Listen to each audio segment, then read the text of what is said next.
Meus irmãos, a graça e a paz do nosso Senhor Jesus Cristo.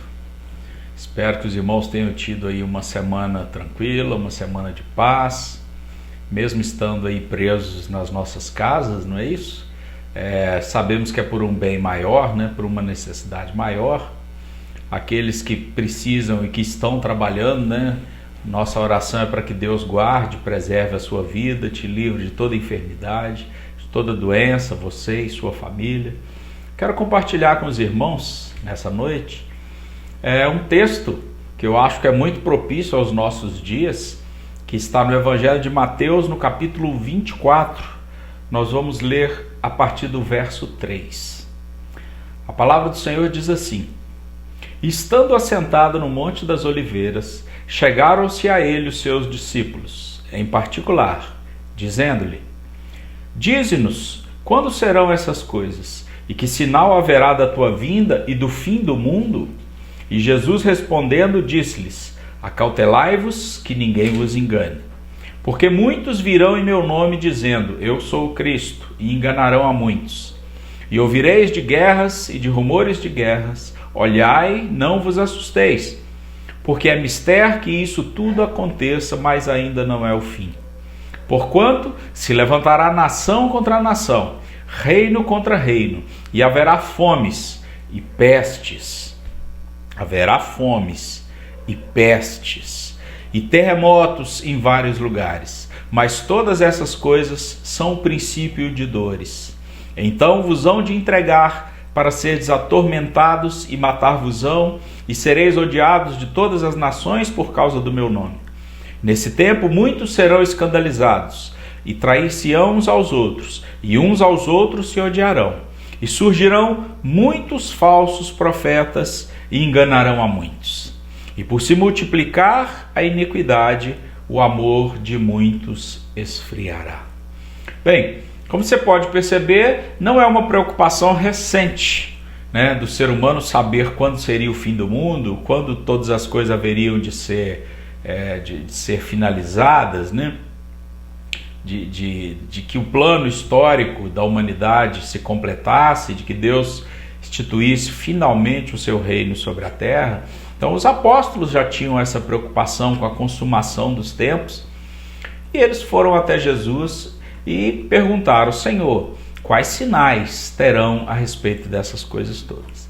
Bem, eu quero te dizer que Jesus vai falar sobre sinais espirituais, ele vai falar sobre guerras, sobre conflitos, sobre pestes, sobre uma série de coisas que haverão de vir, terremotos, acidentes naturais, sinais no sol, no céu, na lua, o amor se esfriando e falsos profetas surgindo.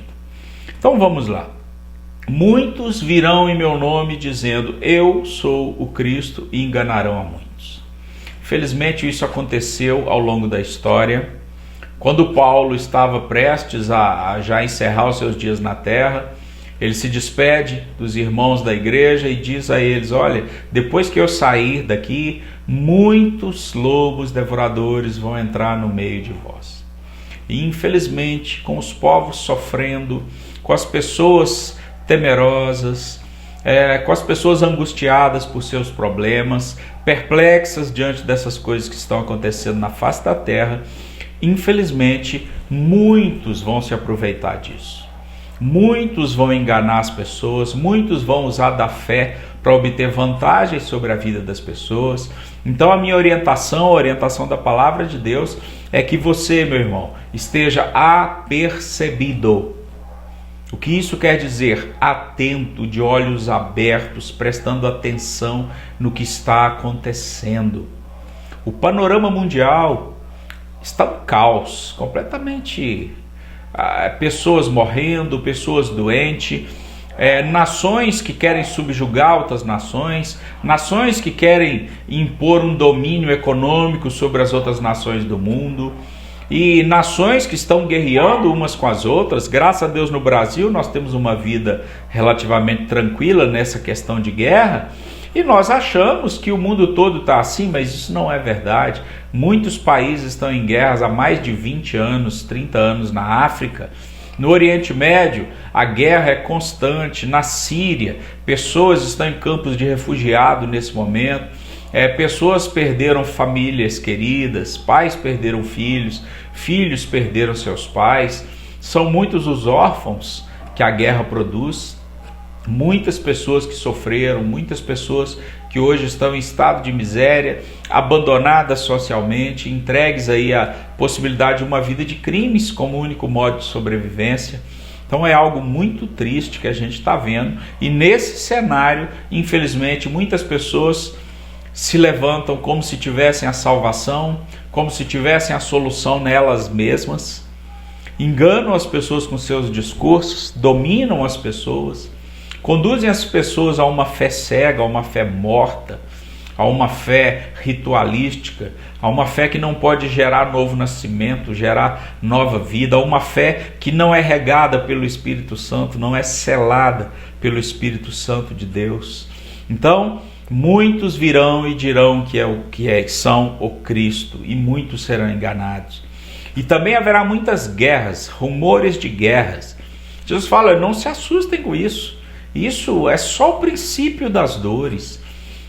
Eu imagino na época dos apóstolos, logo depois, poucos anos depois, 40, 50 anos depois de Cristo, veio a destruição de Jerusalém, o povo de Israel foi disperso pela terra.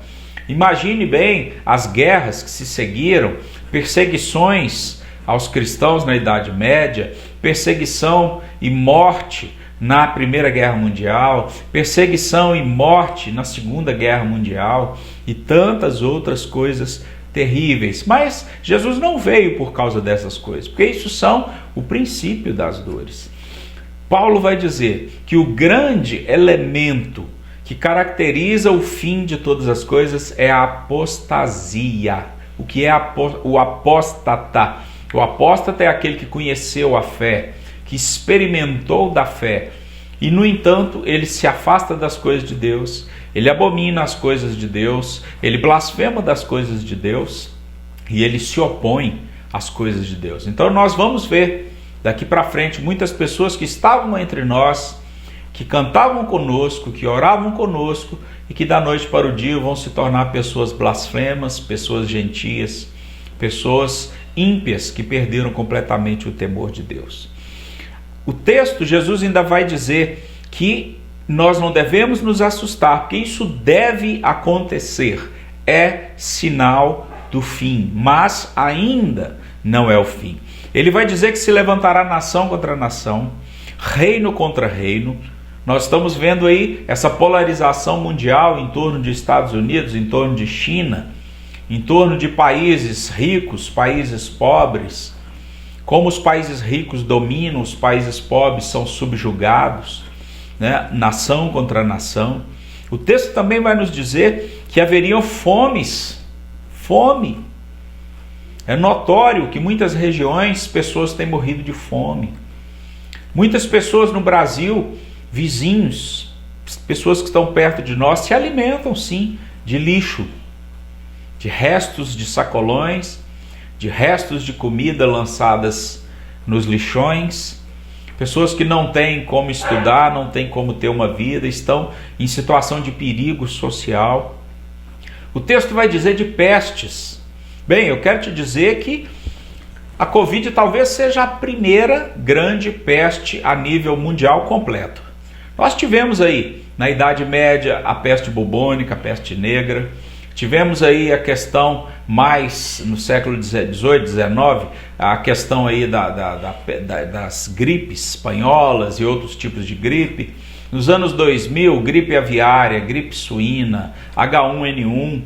No entanto, todas essas pestes, né, ebola na África, todas essas pestes, essas doenças, elas foram muito setorizadas. No caso da peste negra, ela se espalhou em várias regiões do mundo, mas ela não atingiu todos os continentes. Nós estamos vendo uma doença que atingiu todos os continentes. Todos os países praticamente sofreram sob o flagelo da Covid-19. Isso não é uma coisa do Brasil, isso não foi a imprensa que inventou.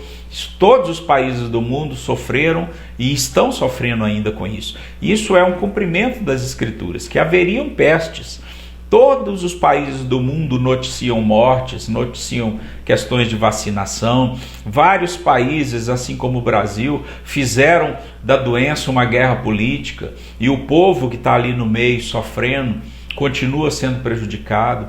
Perdemos irmãos queridos, então não ache que isso é só a ira de Deus sobre os ímpios, porque não é. Perdemos pastores, irmãos queridos, parentes, pessoas tementes a Deus, pessoas fiéis ao Senhor, também foram colhidas com essas enfermidades. Terremotos em vários lugares.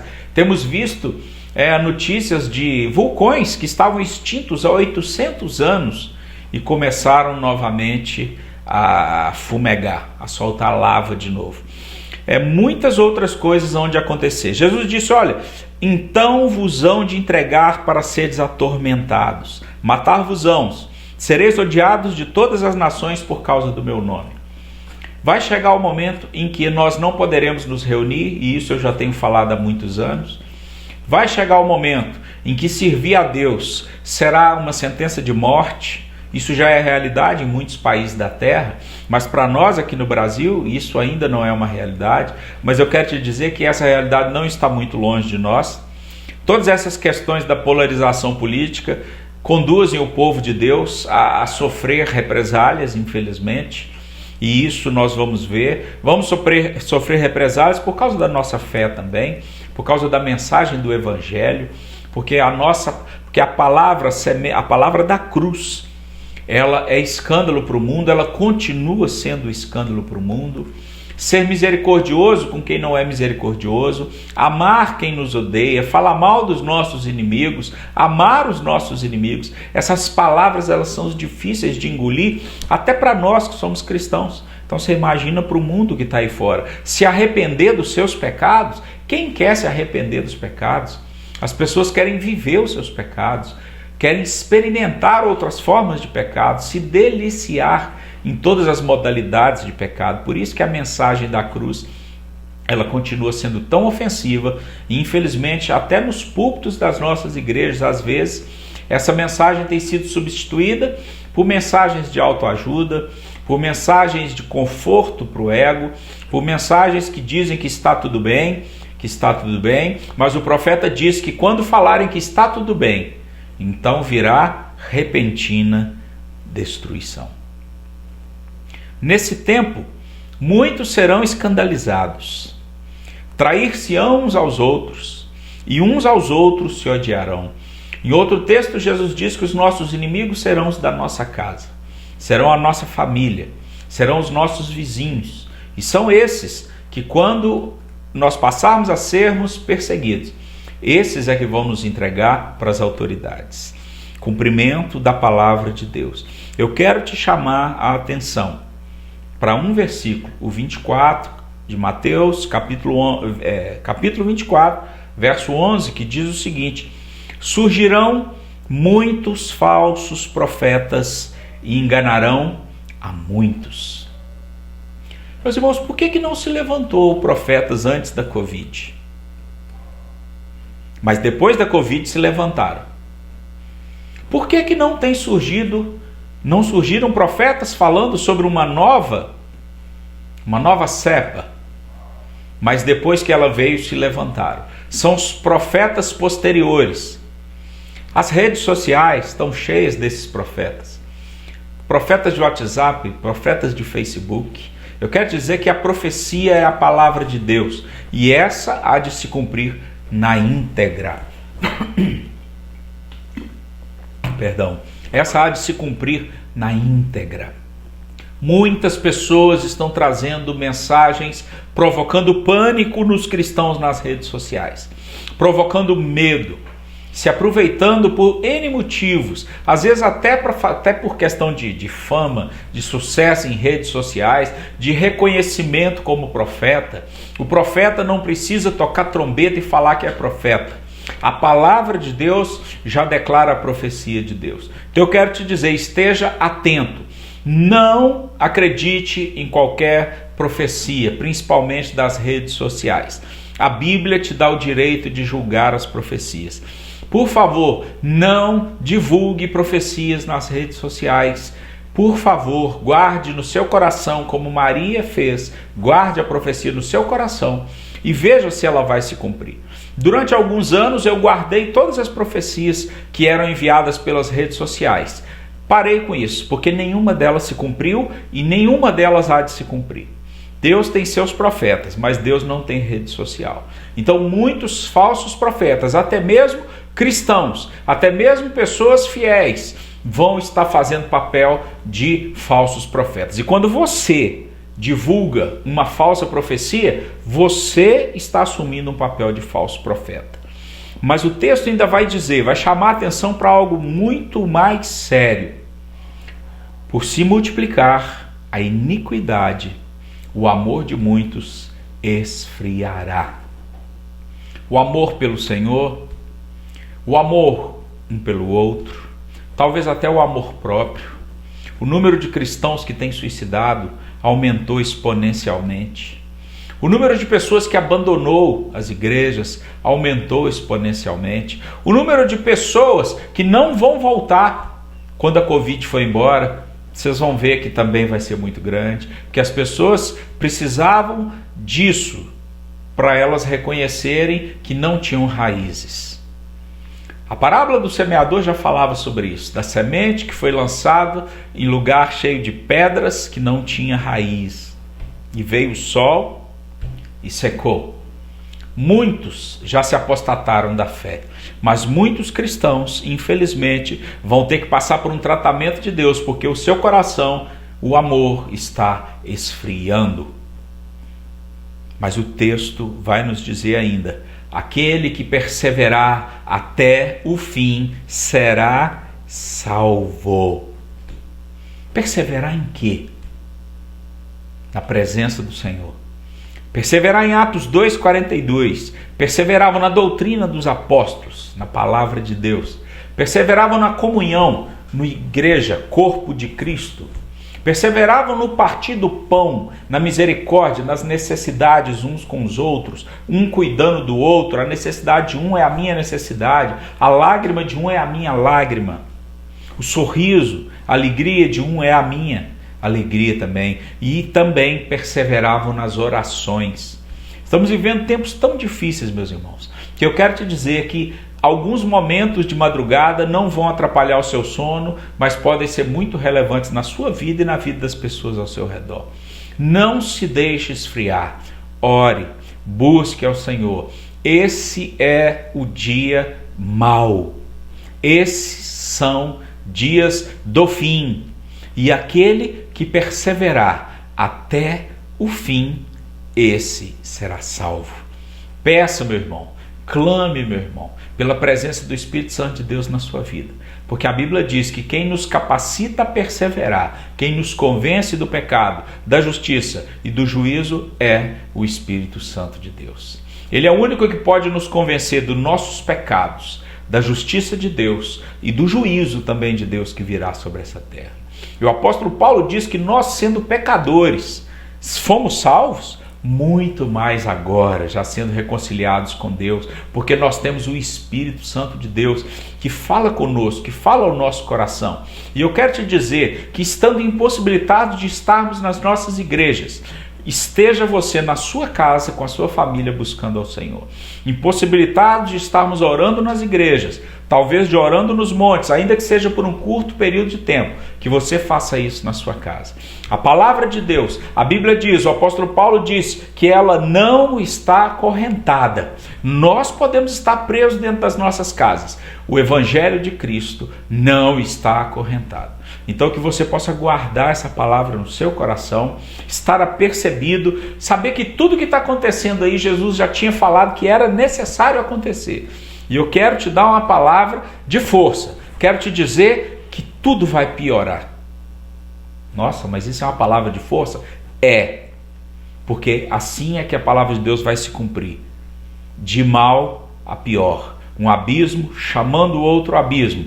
Mas isso em relação à situação mundial. Eu quero dizer que em relação a nós, a nossa fé, a nossa esperança, em relação ao nosso Senhor, tudo vai melhorar. Porque aquele que serve ao Senhor, o sofrimento na vida dele, as provações na vida dele, as necessidades na vida dele, são como um cadinho flamejante que purifica o ouro que ali é lançado. Então, na fornalha de Deus, a nossa fé vai melhorar, ainda que o mundo, para se cumprir a palavra de Deus, tenha que ir de mal a pior. Fique firme, meu irmão. Fique firme, independente das situações, independente das dificuldades, o Senhor é contigo. Se tem uma coisa que Ele não faz é nos abandonar. Ele disse, olha, eu vou para o meu Pai e eu vou preparar moradas. Eu enviarei um outro Consolador e eu estarei convosco até a consumação dos séculos. E que a graça do Senhor Jesus, que o amor de Deus, o nosso Pai, Que as consolações, os ensinamentos, os dons e as virtudes do Espírito Santo de Deus seja sobre a vida de cada um, sobre a sua família, seus filhos, sua esposa, seu marido, seus vizinhos, seus amigos, colegas de trabalho, colegas de estudo, mas seja principalmente sobre a sua vida, hoje e para todo sempre. Amém. E que Deus te abençoe.